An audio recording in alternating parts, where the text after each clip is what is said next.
All right, all right. Charlie Burris, former Vols quarterback Jonathan Crompton, even though the graphic says Austin Stanley, we had a little snafu in the graphics. Austin Stanley was with us last week. He did such a great job that we wanted to commemorate him there in the name line. But it's actually Jonathan Crompton.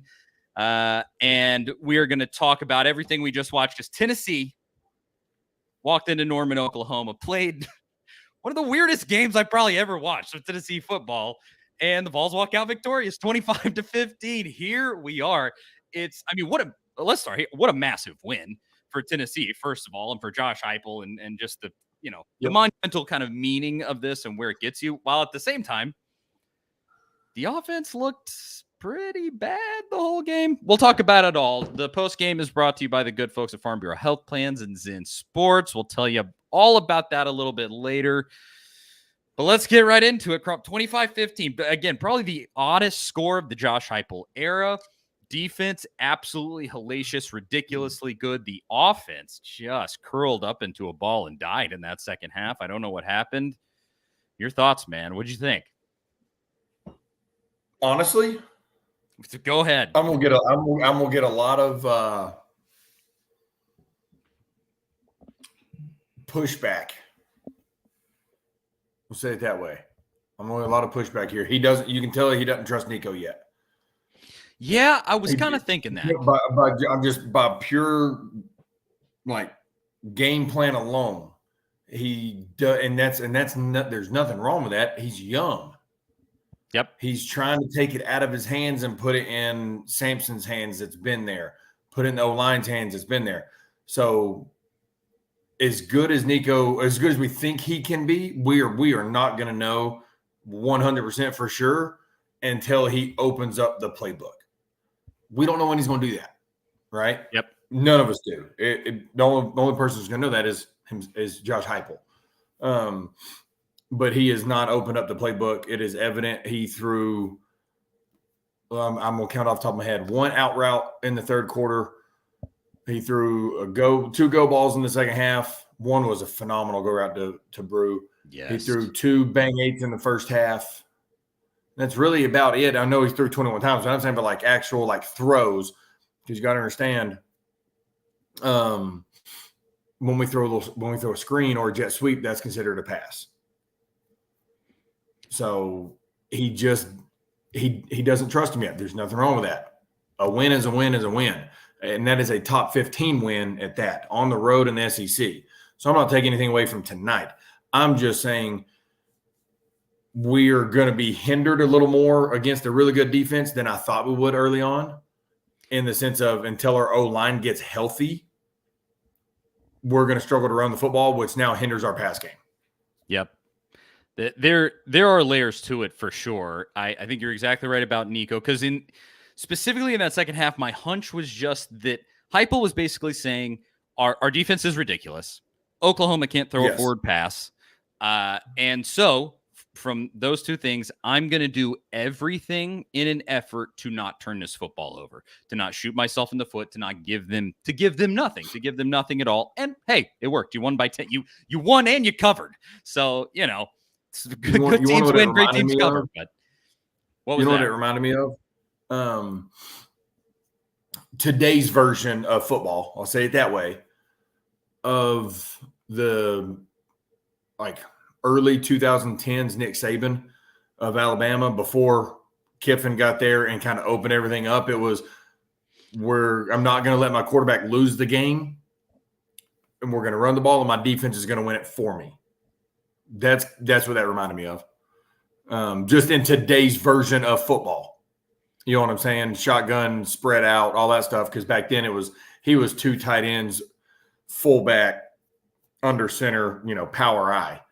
But that's what it reminded me of. And there's a question that says, why would I not trust him? I mean, he's young. Look at Jackson Arnold. You don't want that to happen, because I can tell you this: Jackson Arnold has probably played his last game at Oklahoma.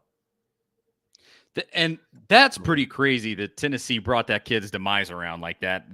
Because first of all, the kid that they brought in, was he great? No, he was not. But he went out there and he played like a dog. I mean, he put He put his head down and tried to win it for those boys. He played one half, and statistically, he was on par with Nico. Yeah. Statistically speaking, on par with Nico while actually throwing the ball, and they didn't let Nico throw the ball, but still. I know. Hear me out. Ready? 13 to 21, 194 touchdown for Nico. 8 rushes, 16 yards for Nico. 11 of 18, 132 and a touchdown. 12 rushes, 22 yards. Very on par. Yeah. Well, I'm not taking anything away from Nico. I'm just saying that kid played his guts out. He did. And he has earned the right to be like, oh, hey, whoever Oklahoma's got next, you're the guy. So here's my primary concern with what happened. That worked against Oklahoma because, again, offensive line's garbage, young quarterback in the starter and in the backup. That ain't gonna work against Alabama. It's definitely not gonna work against Georgia. You could get ahead of both of those teams potentially. Georgia will be tough. They still have an incredible defense, but I think you could get ahead. I would, I think it could go sort of similarly to this in a first half of one of those games. Alabama's defense is not Oklahoma's defense. No, it's not. So I think Georgia is on par schematically with a Venables style defense, but Alabama, because Saban's gone, is not on par with a Venable style defense. Now players are obviously different. Every game is different. Georgia went out there and spanked the out of Clemson, and then struggled against Kentucky and had to kick field goals. So you still got the old cliche, you still got to play the game. But schematically, Oklahoma defensively is damn good. And they've got some dudes on defense. So I'm not taking anything away from us. Because getting a double digit win on the road in the SEC for your quarterback's first true road game, because the bowl game doesn't count, in my opinion, as far as a true road game. That's impressive. It's just he hasn't opened up the playbook yet. There's nothing wrong with that. We're only 4 games in, technically 5 games into his little tenure. That's not the worst case scenario. If we're getting a 10-point win and the playbook's not open, then our defense is playing really well. And that's what we got. That's what we want. That's what we ask for. But, from a fan's perspective, we want to see the 60-point games. Statistically speaking, that's not going to happen all the time. But we want those games. We want the flashy long runs and deep balls and all this stuff. That's not always football. So we still came out with a win. We still did what we were supposed to do to win. It was just a very lackluster Josh Heupel, Tennessee, what we're used to performance. But the bottom line is a win's a win in the SEC. We're 1-0 in conference now.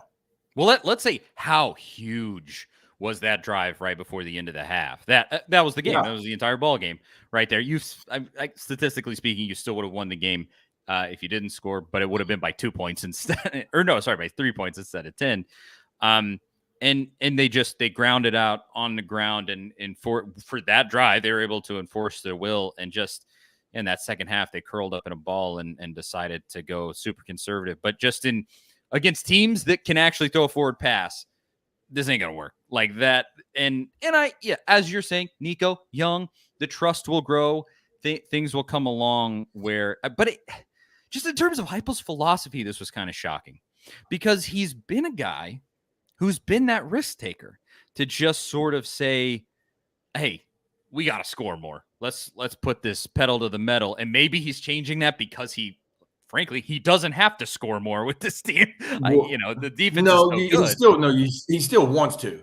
I'm sure. Because there's a lot that goes into it behind closed doors when it comes to game planning and how you call a game and how you envision the game and where you go with certain, down and distance situations or, before the half or this or this. Remember, once again, this is not a slight. We're a running football team, right? In general. But the reality is the trust isn't there. Before the half, we ran the ball on an 8-play drive. We ran the ball 8 plays. That speaks for itself. I'm just telling you from the harsh reality, from behind the scenes of what the talks that happen. Nico is a phenomenal talent, but he's young. He's only played 5 games. And 4 of those, I don't care what anybody says about Iowa. They were ranked, blah, blah, blah. Once you kick the field goal, you beat Iowa. Like, you know what I'm saying? Like, because their offense sucks. Yeah. Then it's Chattanooga, a horrible NC State, and then Kent State, who in the past 2 games has been beat 120-0. That's he's easing him into it. So that's why it wasn't we're used to the Josh Heupel stuff, because when Hendon Hooker came here, Hendon still had 2.5 years of playing experience when he showed up in Knoxville. He had the game experience. Nico doesn't. That's what I'm saying. Is the game plan is not nearly where it's going to be. It'll get there. But a win in the SEC, the bottom line is that's all you want. It doesn't matter if, like Casey Clausen said back in 2003, down playing at Miami, I'll throw for 87 yards all day if we win. It doesn't matter. Like that, yeah. Ultimate goal is to get a win. Yeah. And that's what I'm saying. Like he's gonna get there. It's just not gonna happen like today.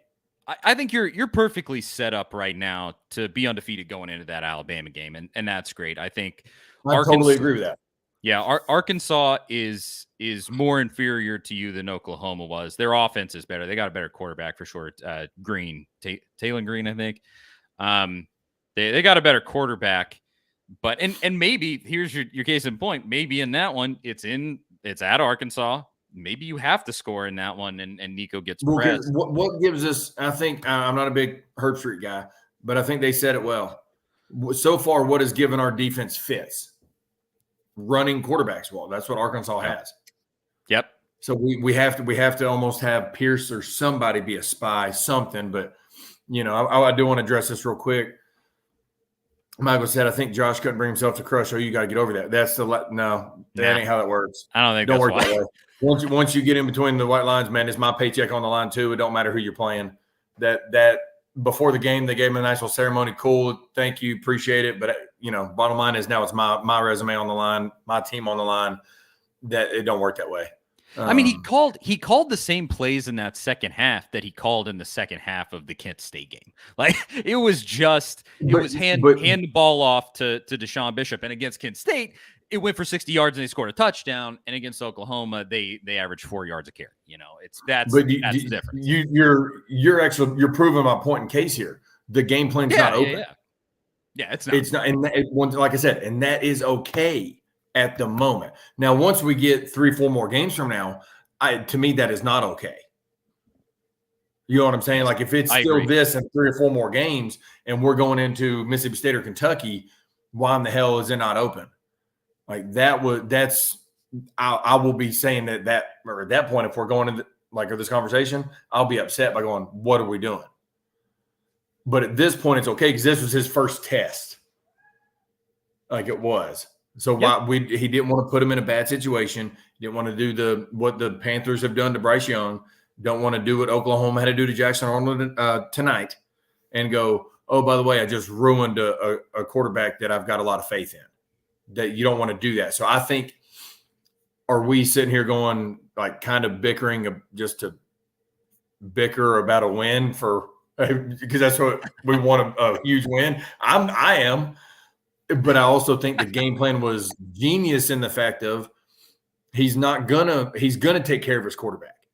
He's gonna take care of that. He's gonna say our O-line, our run game, our receivers when we ask them to, and our defense is gonna make sure you don't have to win it yet. But we will ask you to in the next couple weeks. Yes, I honestly. Here is the real spin zone of all this. I don't even want to say spin zone. You freaking walked into Norman, Oklahoma, and you beat these boys' ass. Yeah. Okay, let's be completely honest. You won and you covered. Congratulations all around. Everybody deserves it because it was a big accomplishment. But just an additional silver lining. This is the perfect setup for Nico. First of all, you got a bye week coming up, so hopefully you can get Lance Hurd healthy. Thankfully, John Campbell came back into the game. You can get your offensive line back right. You can continue to get better there. But this defense is so good and monstrous that it's really the perfect setup for a dude like Nico who needs to grow because he can go out, play imperfectly, and have a defense that's not just going to give up 40 points in a game. And that's what an incredible setup that is. That's such a great chance for a development for a dude who's going to be elite in time. And has already shown. I mean, that throw for the touchdown in the first half, that's an elite throw. That's best quarterback. Well, yeah. I mean, it was. Well, I wouldn't say an elite throw. That's the throw you expect your quarterback. That's the throw you expect your quarterback to make the safety jump down. You're throwing a bang 8 behind it. He makes that throw. A lot of college guys can't, though. A lot of college guys can't. I would agree with that. There's a really good handful that probably couldn't.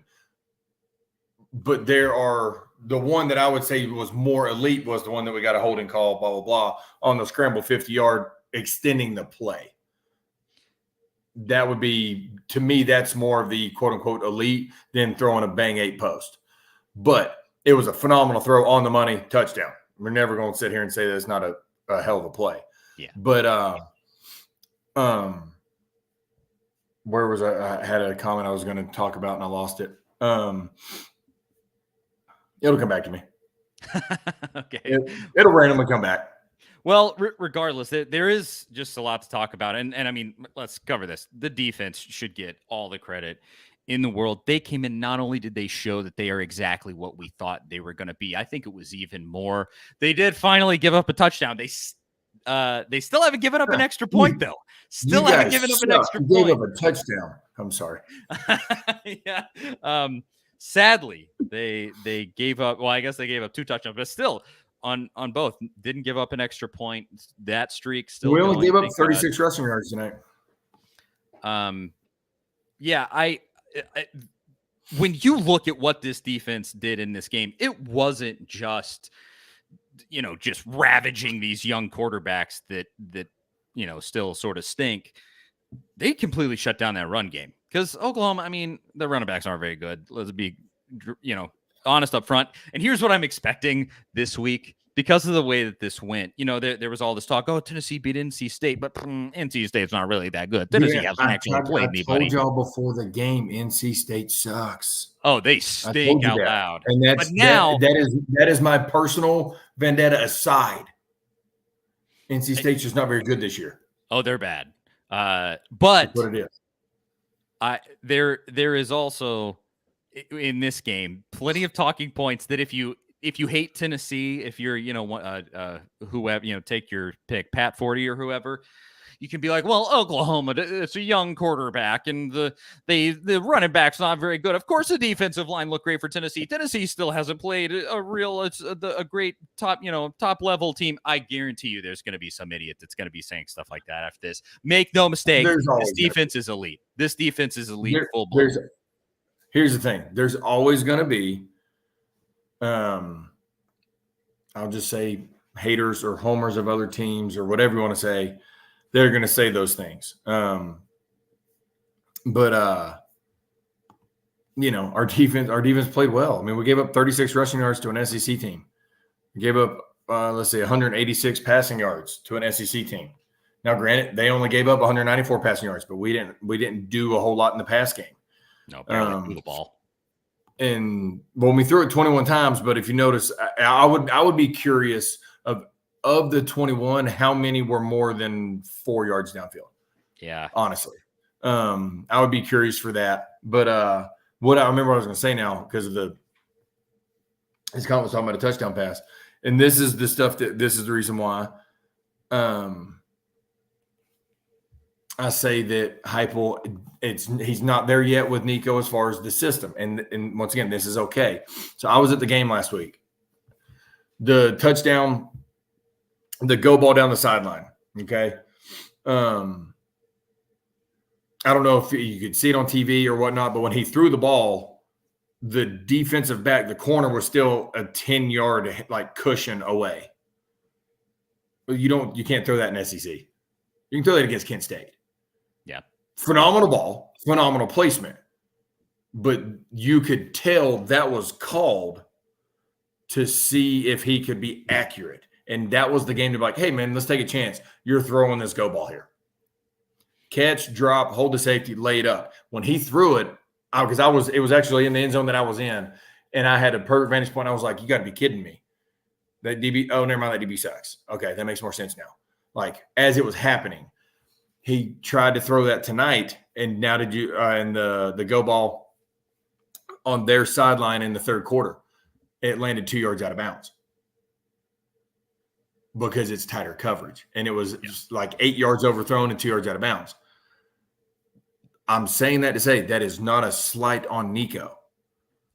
It's because he's young in college football, young within the system, so to speak, even though he was here in January and all that stuff.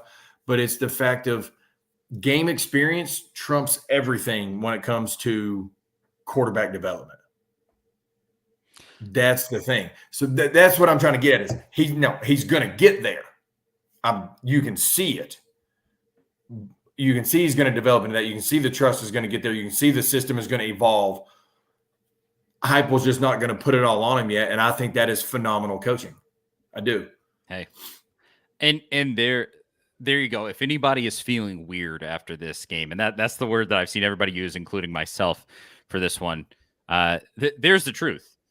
That Heupel is doing what is best for the dude that he has leading this team, and I believe he is. I do. Yeah, I think it's a great call. And yeah, you didn't win by 40, but you did.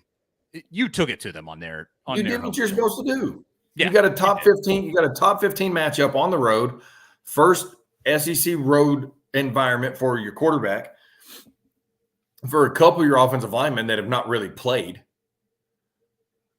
You know what I'm saying? Like, it's just what it is. And whoever this SEC football said, Hendon Hooker, first in the system, put up video game numbers. Yeah. Hendon also had 3 years of college football experience at that time. He had played, 16 games at Virginia Tech already. There's a big difference. There's a big difference in playing high school ball in California than the SEC. Well, we got a lot of people in here joining us, tons of people in the comments. And before I do this, I did want to bring up one comment that I saw. I was trying to look for defensive stats while we were talking here. But I lost. We have so many comments, tons of people watching, and we appreciate it. I keep scrolling up and getting lost. Yeah. But somebody said that Tennessee had 11 tackles for loss tonight. Yes. They put that on the TV too. We had an interception. We had a fumble recovery, 11 tackles for loss, and technically 2 fumble recoveries because of the lateral. So we had 3 turnovers, 11 tackles for loss. Dude, that's phenomenal. This is, again, I guess I already sort of said it. This is everything that you would have wanted out of this defensive line and more, because I think they really also. Good job, Jacob. Also a safety. Oh, yeah. God, there were so many huge plays in this game by those boys. They just absolutely brought it. It was ridiculously good. And let me just kudos to Tim Banks, because at certain points in Heupel's tenure, I pretty much buried that guy 6 feet under. And pretty much ain't the word. You literally asked for him to get fired. Oh, I have 100%. A lot of people did. Yeah. There have been dark moments for Tim Banks during Heupel's time here. Like there have been games. I mean, the South Carolina game in 22. I mean, what were we doing? That might have been the height of it there. But in this one and what they have up front, and Rodney Garner. Oh my gosh, Rodney Garner. God bless that man and everything he's doing with that defensive line. I think I said it to you off air. Maybe I did say it on air during the halftime show. I think it's the best defensive line Tennessee's had since the national championship team. It's absolutely ridiculous. It's got to be right now. I mean, we got to see if fleshed out over all season. There's a couple of teams that you could argue, but this one, it's hard to argue against this one too, though. If it is not like right, any position group on the 0-1 team was just unreal. That's true. Yeah. I mean, they missed the national championship game by one game in 0-1. That's true. That's a very, very good squad. Okay, so maybe since 0-1. I'll give them that, but still, also not a hard. It's not a bad one to be compared to. Absolutely not. Yeah. I mean, it is just a absolutely hellacious unit, and they brought it tonight. It was great, and I think they'll continue to bring it. But let's move on to this. We got to go to the sponsored parts of the show. Tons of people watching. Thanks again for tuning in. Tennessee 25, Oklahoma 15. Drop into the comments if you're watching and give us your one word for how you're feeling after Tennessee 25-15. Again, incredible win. Everything you could have wanted and more going into Norman, Oklahoma. I think there were a lot of people being like, oh, BBS is better Vol syndrome is rearing its ugly head. I don't know how we're going to play in this game. And Tennessee, I mean, if we're being completely honest, I was very nervous watching. This game was never in doubt, to be, pretty clear, at least, from the second quarter on. So one word for how you're feeling now that we've seen Tennessee walk out of Norman, Oklahoma with a big win. And we'll read all of yours and get Crumps right after I tell you about the good folks at Farm Bureau Health Plans. And here I actually here's the correct graphic. Oh, it doesn't have your name on it. I thought it had your name on it, Crump. Thought we were going to fix it, but it has the website, fbhp.com/ATOZ. Nice. Go. Farm Bureau Health Plans been serving Tennessee for over 75 years. Much has changed in Tennessee over the years, but some has stayed the same. Farm Bureau Health Plans has always valued personal relationships, especially when it comes to good health and good service. Plan on Farm Bureau Health Plans for health, dental, and vision. For better coverage, better rates, and better service, go to fbhp.com/ATOZ or walk into one of their 200 plus locations across the state. That is fbhp.com/ATOZ. Farm Bureau Health Plans. Big thanks to them. And let's look through some of these before we go to you, Crump. One word for how you're feeling after a 25-15 win in Norman, Oklahoma. Ashton says methodical, reads solid, relieved, says Chris. Man, I feel that one. Black Wolf says mad. Maybe this is a Tennessee or Oklahoma fan. Real deal, Bill. Real deal, Bill McNeil. Tins, he says. Voltastic, says Leslie. Business, says Michael. Oh, that's not one word. Eric says relieved. Disappointed, says Robert. Dude, disappointed. Again, maybe an Oklahoma fan. Frustrated, says John. These are interesting if these are coming from Tennessee fans. And excited, says James. Where you at, Crump? One word after what we just watched. I could go like multiple ways. I'm trying to. I've got a couple like phrases, words, but honestly, I'm more. I guess I would just say I'm impressed, and I can use that for multiple reasons. Meaning Heupel's coaching to protect players, as far as, like I said, game plan, and it not just being the quarterback, being also O-line, because the more you drop back with an inexperienced O-line and left tackle, the more hits you take. And we already had 2 sack fumbles. So I think he adjusted to that well. I'm impressed for the fact that we go on the road in Oklahoma's first game in the SEC and go ahead and give them a loss in a hostile environment early to start out in conference 1-0. Just, like I said, just impressed in all around. It was sure as hell impressed with the defensive line. But also, I guess the last thing I'm mainly impressed about is the backbone of the defense for giving them a turnover on the 5-yard line and then bowing their neck and getting a turnover right back the very next play and not caving. That right there was the changing moment of the game. Now we can look back at it. We let them go and tie the game 10-10. Anything can happen. Anything can happen. So that's the reason why I say impressed, because I can be impressed with all of those things at one time and still understand that we have a long way to go. For sure. But that's the beauty of football. Cameron says dissatisfied. I kind of like that one as a not completely positive, but also like you're not. It's not the end of the road yet. You haven't reached your goal. I like that. Undefeated, says Cameron. Eric Garst, sort of technically one word here. He says 11-1. Hey, why are you already giving us a loss? I mean, you're still undefeated.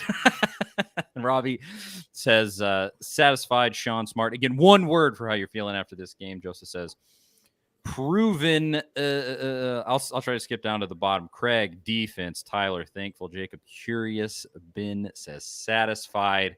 And I will say time. Time is my one word after this one, because everybody, obviously you're thrilled with the win. Everybody is. It's so great to get this victory in Norman. But obviously Nico had a kind of janky game. So give it time. Give it time. And I think it's gonna come. You got a bye week, and then you got 2 games against teams that don't have defenses anywhere close to what you just played. I mean, I think that was one of the better, or maybe the best defensive line you're going to play, except for Georgia this entire season, I would say. And you got through there, so just give it time. Nico's going to be that dude, and we're going to get there. We'll get through this together. get through beating Oklahoma together. So here's where I go with it as far as the Nico deal. Once again, is he talented? Yes. Do I think he's going to be good? Yes. This is also, once again, I go back to why I say impressed with Heupel.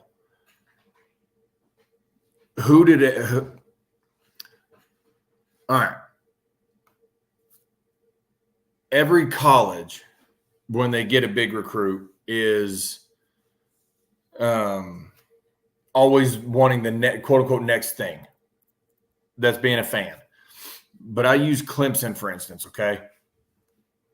Every time they sign a big recruit, they're ready to ship out their other guy automatically. He's had a great run. He needs to move on. He's the next coming. He's the second coming to Jesus Christ. And that's how Clemson fans are. Well, Cade Klubnik ain't that dude. But what did they say after his very first start? He's that guy. He's that guy. Blah, blah, blah. We don't, and this is where Heupel, I think, is doing it smart. I don't think he's going to let Nico turn into Cade Klubnik that plays really good against App State, plays really good against NC State, but plays really bad against Georgia. You see what I'm saying? Statistics are skewed when it comes to the quarterback position. They can be very skewed. That's where I think Heupel is doing it properly by saying, I'm not going to throw the game on your back. Because then you can turn into, and what I use is the Cade Klubnik or the DJU or the Bryant guy that was right after Deshaun. Right? Yeah. You're talking about Clemson. I was kind of like, yeah, like who?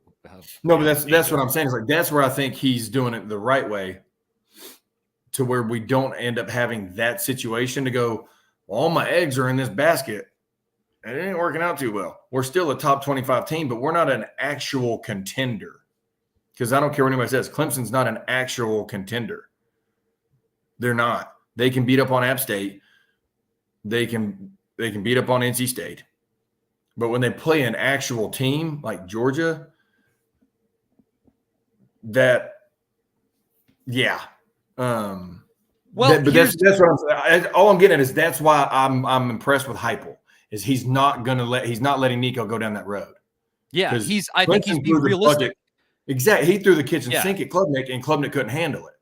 Yes. That's what I'm saying about Heupel is because there's some comments going, oh, well, Nico's this, Nico's that, blah, blah, blah. And a negative, I'm like, guys, like, Heupel didn't let him do anything on purpose. There was a reason for that. That's why. I generally agree, but I'll say this. Yeah, right now, yeah, sure, you're not right there. Definitely not talent-wise with the Georgia, Ohio State, maybe. No, but we're on pace to be there. Like, so exactly. So that's what I was about to say. So by winning this game, you set yourself up to, at the bare minimum, make the 12-team playoff really, really well. I mean, you have a golden opportunity. This thing is on a platter for you. You just got to go and take it. You got to make sure you don't, fumble the bag in Fayetteville in a couple weeks. Yes. And, do something stupid like that. And you're going to this 12-team playoff. And by the time that 12-team playoff comes around by December, if everybody can stay healthy, knock on every piece of wood you can find, make sure everybody can stay as healthy as possible. This is a very powerful football team. And you never know what can happen in a tournament setting, in a one-off game. Weird stuff happens all the time. Alabama in a one-off game, Alabama was able to beat Georgia last year when Georgia was probably, and I would say almost undoubtedly, the better team last year. They were, though. And they were plain and simple. They went into that bowl game and they murdered Florida State. And with like dudes that had sat out, like they were playing with like second string guys and just wiped the floor of Florida State. So, there's given that timetable, if you can just not trip up, make this 12-team playoff, hopefully make it into a spot where you're playing a home game in that first round, that the world's your oyster. The chance is there. It's like with the NCAA tournament now in basketball. It's a little bit more like basketball with more teams. You're gonna get weird upsets. You're gonna get things that happen where it's not just this chalk, the blue bloods come in and they're the only guys that get to make it. No, you're gonna have that shot now. And so just keep getting better, and the chance is right there for you. Just go and take it. And I think this team, especially with this defense, this team is set up so perfectly. I saw multiple people in the comments say that's a championship defense. 100% correct. If you compare it up with a championship offense, this is a championship team. So yes, but here's the thing: we don't need to get ahead of ourselves because this is one game of many left in the SEC. The other games, a middle school team could have beat. I'm just being NC State put up 35 on Clemson. There is that, because Clemson is an average team. It's the ACC. I'm not being a hater. I'm being realistic. No, the ACC. The only decent team in the ACC is Miami. But here's you a random, because you kind of brought it up. As a fan, and I would be curious what everybody thinks. Would you rather be the SEC champion and get a bye, or be essentially guaranteed a home playoff game and have that experience? So basically, top four, or no. Which one would you rather? Would you rather be top four and we don't get another home game, or would you rather be 5, 6, 7, or 8 and you get a home game? Oh, and you get it, because think about that experience in Knoxville. I know. Like in a home playoff game, I'm just like against a Penn State, for instance. Yeah, man. Like that would be. I'm just saying. Yeah, I mean 10-2. If that's where you end up, you probably would end up like a 7 seed-ish. That's a home game. But just think about the atmosphere, and don't think about it. I'm not asking from like a football standpoint of like, oh, we don't have to play a game. That's not what I'm getting at. I'm saying from a fan's perspective. You know what I'm saying? Like, would you rather just get off and say, yep, we're SC champions, but we don't get a home game, this and this? Or would you say, I would rather be the number 5 seed and play the 12 seed, who is a group of 5 team, and we're playing in Knoxville? I would say this. If I'm being completely logical, it's sort of a similar principle to how in the College World Series in baseball, you have to win that first game in Omaha, because then you're not playing from behind from there on out. You don't have to win that extra game after you lose. And so if I'm being 100% logical, I go with that bye, because you're a full game closer to winning a national championship. You get that rest on everybody. I disagree. No. Here's why I disagree, though. Okay. Not from a that would just be cool as hell, game. Go look at the MLB wild card statistics. The number 1 seeds in the NL and AL don't make it out of the division round much, because when you get a bye and you get to sit at home and you're not staying in your groove, you don't play as well the next week. You get out of rhythm because you're not used to having a bye week before a playoff at that point. I would rather be the number 5 seed, because now we're playing the 12 seed. Now we're playing the 12 seed, who is a group of 5 team, and it won't be a Penn State or Ohio State or a Michigan or an Oregon or a Utah, whoever. It would be a James Madison, which I know they put up 7 against North Carolina, but once again, ACC. It's ACC, big dog. Sorry, like I will die on that hill. Well, that's the reason why I would say that. You wouldn't have to play in the SEC championship game either. Well, that's a rest. but you may have to though. Yeah, that actually is true. If you're going to be the 5 seed, you probably to me there's a scenario that you don't. Let's just say there's a 12-0 and an 11-1. I don't know. I'm just making up a number here. But say there's a 12-0, 11-1, 11-1. The tiebreaker, one loss goes to the championship game. If they lose, the one that didn't make it gets 5. That's why the championship games are such garbage now, because you can actually get screwed going to the championship game worse than if you don't. Yeah, I mean, that's definitely true. Interesting question. I like that question. We got some good responses. It's just random. I don't know. But I, like I said, from a fan, I would love to obviously have the home game. But from a strategic standpoint, no, you never want to have to play another game, all that stuff. But this will be the first year of a playoff of this way without having a full month off where everybody's got a month off. You don't want to be that team year one to not know how things are handled logistically. You know what I'm saying? Because nobody's done it yet. That's where I would say I would rather be the 5 seed. That's fair. And you're in an incredible position to make the 12-team playoff. Maybe not in that top 4, but you get through Alabama undefeated, kind of anything can happen. Obviously at that point you'd be thinking 11-1. And 11-1, I'm going to be this guy real Georgia again. Do you want to read Kenneth Haney's comment? Let's see. He said, guys, you won't be any of these hypothetical scenarios if you can't run the ball and get on short. Not sure what he means by that last part, but I'm assuming get a first down on short yardage. I mean, if I do recall, Kenneth, Sampson's touchdown, there was an unblocked All-American Mike linebacker that he spun off of and drug him into the end zone for a touchdown on the 2-yard line. Sampson's a dog. 100% dog. I appreciate the comment though, but I'm just being honest. Like that's just part of it. You're not going to go 100% on short yardage unless it's 3 inches.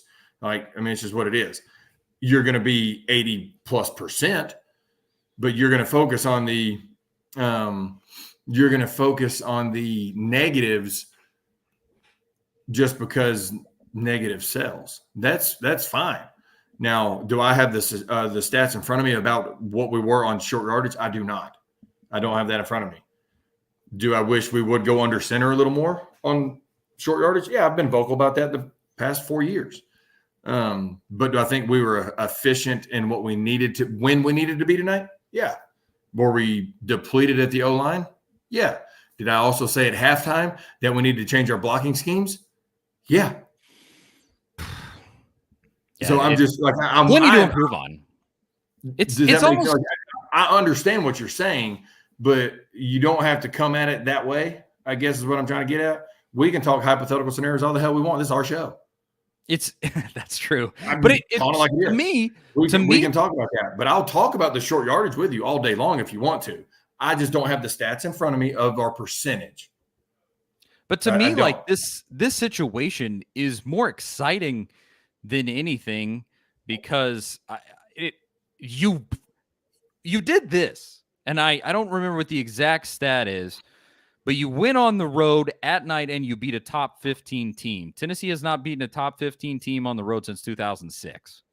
So you did that for the first time in 18 years. So there's one. Yep. It's Matt. What you just did was massive from the jump. With that said, and you won and you covered. I mean, you won by double digits. And then there's a ton to improve upon. I mean, how exciting is that? You won this game by 10 points, and there's so much you could have done better, and yet you won a top 15 game on the road. Like, that's a crazy thing that just happened, and I just can't take too negative of a look at it. This comment actually, I'm curious on your take on this, Charlie, because me and my dad and some buddies, every year we have this, I'll just call it debate. It may not end as a debate, but it starts as a debate. yes, at the moment, this is a top 15 team because I do agree with Steve and said that was not a top 15 team. I'm not going to argue with that. But at the moment, they're a top 15 team. So You at play the end who's of the in front year, of you, you know? no, but here's my thing. At the end of the year, do you go? And I would like people to comment on this. Do you say we beat X top ranked teams throughout the year, or do you like from the time we played them? Hence, NC State, who's not going to be top, they're not going to be ranked at the end of the year, or do you wait at the end of the year and go, okay, now this is how many top 25 teams we played? Because I think there's you can look at it both ways. You got to we don't rank them. You know what I'm saying? Like we don't do that ranking, but so yes, it was a top 15 win tonight. But at the end of the season, are we going to get judged with this as being a top 15 win? Well, I'll say this about this particular game. Hindsight 2020 at the end of the season, I'm definitely more of a person that says how it is currently. Like if Oklahoma ultimately ends the season unranked, I'm not going to bring up really ever that it was a top 15 win. But what you will always be able to hang your hat on here is that huge primetime road game against somebody that's not Vandy or Kentucky. And, you know, this was something that you haven't done since 2006. And it doesn't matter. Oh, they might not end it. I think looking at their schedule, they might end the year like, I don't know, 23rd or something like that. They got a tough schedule. They got to play they got to play Texas and Alabama, which, you know, good luck. But Georgia's got a freaking gauntlet. If Georgia, they really do. If Georgia gets beat up just a little bit, Georgia has a chance to lose 2 because they still got Bama, Texas, Ole Miss, and us. Yeah, I in no way would I be surprised if they lose two games this year regular season. That would not be shocking in the slightest. But you still are going to look back at this one as a really special game, period, because of the Heupel connection and everything that came along with it. Nico's first big challenge. There was so much talk about that. I mean, I did a few radio interviews in Oklahoma this week, and you know, they all bring up, oh, do you think that Nico can play under the lights and all this stuff? You know, did he go out there and, you know, freaking lay it on the line and throw for 400 yards and bash these guys' head? No, but he did what he had to do, and in his first big test, in his first big game, and honestly, in that second half, they barely even threw the ball, so you still don't totally know what you're going to get if he has to run like a 2-minute offense or something like that. We still don't know that. But you got everything that you asked for, and this was it perfect? No. What did I say? Did I say this? I think I said this on the last week to Austin for some element of that game. But when Tennessee kicked the field goal against Alabama and they won, Brad Nessler said it wasn't pretty, but it was beautiful. Like that's this game in a nutshell. It wasn't pretty, but it was beautiful. What a great win this was from 1,000-foot view, and what it means for Heupel's career, for just the symbolism of his time at Oklahoma. I think some closure on his part of finally, sticking it to Bob Stoops. That's gotta feel so good. You're Heupel in this one. I mean, because I talked about that on my show this morning for my coach's show for my Friday night games. That afterwards, me and my dad and the guy named Chuck, who's the other co-host, we were talking about that. Is like, to me, the way that Stoops did Heupel, there's only one other, in my opinion, that rivals it. I'm not saying which one was worse, but was when Skip Holtz found out that Lou Holtz, aka his dad, fired him via the radio on the way into work. Yeah, like that would be the only other worse deal than him going on ESPN and publicly saying your name and you're not coming back and this and that and getting rid of you when ultimately you weren't the problem. You just weren't. Yep. That's gotta be. I'm very happy for him tonight. Honestly, on a personal level, I'm happy for him. on a professional level, I'm ecstatic because I think he made the right moves in the right times tonight, at least offensively. You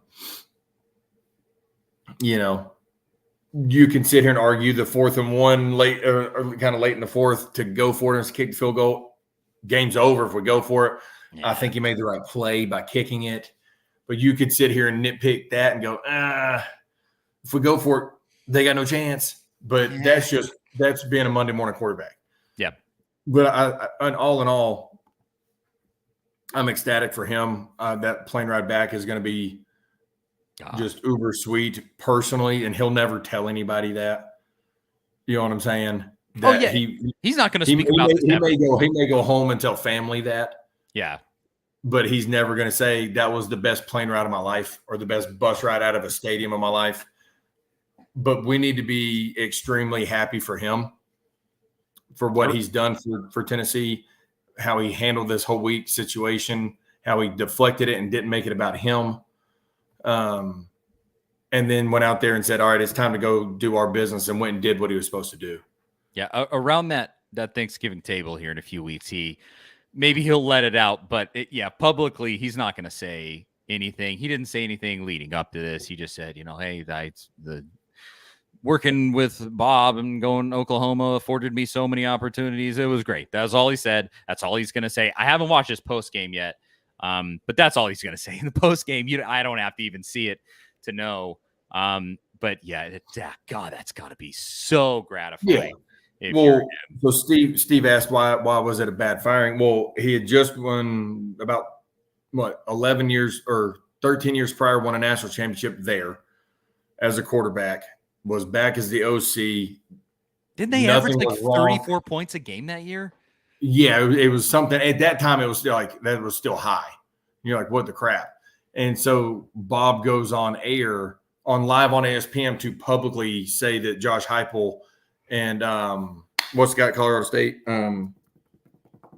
The head coach of Colorado State. Made me think Bobo. It's not Bobo anymore. No, it's I'm drawing a blank at the moment. I can't but, think. Yeah, but those two would not be returning, and it was kind of an Norvell. There you go. So, because what you normally do when you're relieving somebody is you just relieve them and you just kind of go about your business. And supposedly, Jay Norvell. You just kind of go about your business, and then when people ask about it, you don't go into you don't have a press conference about the firings. And supposedly, like that, you know what I'm saying? That's unprofessional. You can just be like, hey, unfortunately, things happened. We're moving in a different direction, and that's all you say. Yeah, you don't name their names and go into it was a bad look by Stoops is all I'm getting at. And all Heupel did was go to Utah State, instantly recruit a kid named Jordan Love, leave the next year to go to Missouri, right? And then go to UCF. So it ain't like he did. I mean, he's had a hell of a career since. It helped us that he got rid of him, but it was just a bad look at the time. Yeah. Thank you, Bob, because it meant a lot of great things for Tennessee football. I did just see this. The Freelon 06 just donated $5 to us with no comment. You can pay and put a comment, and we'll usually look at it. We'll talk about it. Yeah, we appreciate that. And there was also supposedly some lore around that he fired Heupel by text message. I think it wasn't allegedly. It wasn't very good. And it was a bad situation all the way around. Yeah. And I think there are some very hard feelings there. And it just had to feel so good. If you're Josh Heupel right now. Hell, I'm ecstatic for him. I mean, honestly, I'm glad he's professional. I'll say it that way. Always. I mean, because the king. I know what I'm doing in the press conference. Yeah, I'd be dunking on these boys. Trust me, I do it now. I already do it. Yeah, it's like he is without a doubt behind closed doors. The man is petty. He does not forgive. He does not forget. He holds grudges, and do not forget that. We've talked on the Big Orange podcast, our weekly show, me and Zach Reagan. We've talked to a player from his team and people in the know, and they're just like, he's the most competitive, petty person. Like he is that guy. He just never. You will never see it publicly because that's not. No, see, I think I'm trying to think how to say this. Like, I agree you won't see it publicly. I'll never say your name, but I say things that only you know that I'm talking about, and I will publicly say certain things. Yeah. Like, for instance, this morning. Like, so last Friday, we beat the piss out of a team that we were supposed to.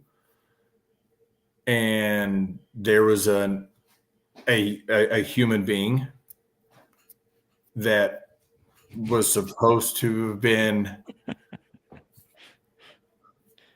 different than he was, I guess you'd say. My superintendent gets called and says that I'm out here after the game, double burden the stands. And guys, I'm a professional. I don't do that. One, you don't throw no birds at the stands?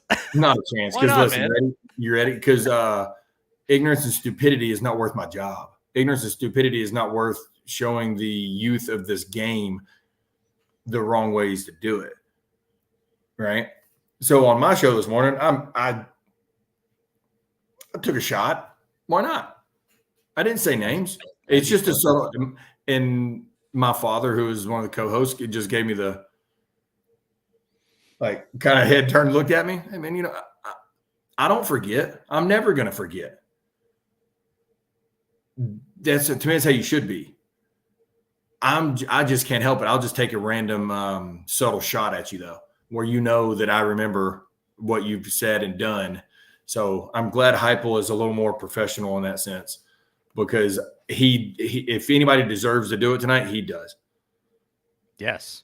I mean honestly, he should make some amount of an unsubtle shot at Oklahoma, but hey, he's not gonna. That's the guy that he is. Those press boxes that the national championship 2000 team, won and paid for really look good up there tonight. That would be so good. Some jackass shot. Why? Just once. Because the thing that you've heard a lot is that stylistically, he's sort of similar to Spurrier when he came in, but personality-wise, he is not at all like Spurrier. Because Spurrier would go out there and do exactly that. That is what Spurrier would do. And so would Lane. Yes, and that, you get that reputation. Lane still does. Yes, he absolutely does. And he'll tweet about it. Just think if Spurrier had Twitter. Good Lord. He would have been tweeting. You can't spell you can't spell Citrus Bowl without UT. Yeah. Like he would have done that. Heupel deserves to do that, but again, he's not gonna. So we're coming up on an hour here, Crump. Anything else for the good folks at home? Because enjoy we gotta go sleep. No, exactly. Enjoy it, because SEC wins are always hard to come by. Don't take it for granted. Back the piss out of our team and our coaches, because they are doing a phenomenal job. Just a phenomenal job all around. We're always going to want certain play calls back. We're always going to want, as a player, they're always going to want, I wish I had that throw, or I wish I had that cut on the run game, or whatever. But from top to bottom, we're doing really well right now, as far as how he's running the program, how the kids are responding to him. I said this morning. To me, there are 3 programs, and maybe you think more or less, that I use this cliche that the kids would die for their coach. Tennessee, Ole Miss, Ohio State. I mean, that's just my opinion, keyword opinion, because I think they truly think that their coach would do the same for them. Yep. That's. Go ahead. No, you got it. I was just gonna say his kids love him. I mean, and they do. Got it out. And that's what I'm. So I just enjoy it. We haven't had this in a very, very, very long time. we hadn't had a coach that like truly genuinely cared about these players since Johnny Majors. Like, I mean, I'm just like that truly cared about the players. And that's because it's been a long ass time. It's beautiful. And so that's what I'm excited for that. I'm excited for the future. So just enjoy it. Enjoy the hell out of it. What are my thoughts on Arkansas? I haven't watched them this year. I hadn't watched them this year. I just know they have a very athletic quarterback. We're going to have to do something with a QB spy or something to make sure he's not getting out here and being the leading rusher. They're a team that can sneak up on you and beat you, but they're a team that you should just go take care of your business against. Like, you let them hang around, they're dangerous. Yeah. This is a team that we should go in there and not let them hang around early. That's my initial thought. They went to Auburn and won today. You know, Auburn sucks though. They should have beaten Oklahoma State, but they blew it. They did blow that one. Yeah, I think your depth should overwhelm them. But this is a great time. I'll say we'll have a full preview of that game, a full review of the Oklahoma game, just further in depth with myself, Zach Reagan from A to Z Sports on the Big Orange Podcast, Monday at 6 p.m. Eastern Time, right back here where you're watching this show right now, the A to Z Sports Nashville YouTube channel. So tune in there. That's also posted on podcast platforms if you want to listen. But that's, yeah, I think that's it. That's a good place to stop. Great win. Tons of growing to do. It's going to be an exciting season, and we're just getting started. Bye week next week, but we will, of course, be back for the Arkansas game in a couple of weeks. Shout out to you, Crump. Thanks for another great show, and thanks to everybody for watching. Thank you. We could not do it without you. I think that's it. All righty. Have a good night. See y'all. I was going to say see y'all next week. See y'all in a couple weeks.